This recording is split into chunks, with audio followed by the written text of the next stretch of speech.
লাহোৱালত চাঞ্চল্যকৰ ঘটনা বিদ্যুৎস্পৃত হৈ কৰুণ মৃত্যু ডাম্পাৰ চালক ডাম্পাৰে মাটি কঢ়িয়াই আনোতে বিদ্যুৎস্পৃত হয় চালকজন লাহোৱালৰ নাহৰহাটত সংঘটিত হৈছে এই চাঞ্চল্যকৰ ঘটনা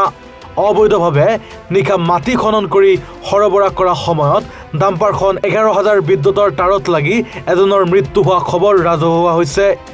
পুৱতি নিশা এই ঘটনা সংঘটিত হৈছে বুলি জানিব পৰা গৈছে ঘটনাত ডাম্পাৰ চালক লাহোৱালৰ গৰুখুন্দা জিতু গগৈ ওৰফে ভাইটি মৃত্যু হয় ঘটনা সংঘটিত হোৱা ডাম্পাৰখনৰ নাম্বাৰ হ'ল AS06BC6586 ঘটনা পোহৰলৈ অহা পাছতে ঘোঁৰামৰা আৰক্ষীয়ে মৃতদেহ উদ্ধাৰ কৰি ডাম্পাৰখন জব্দ কৰিছে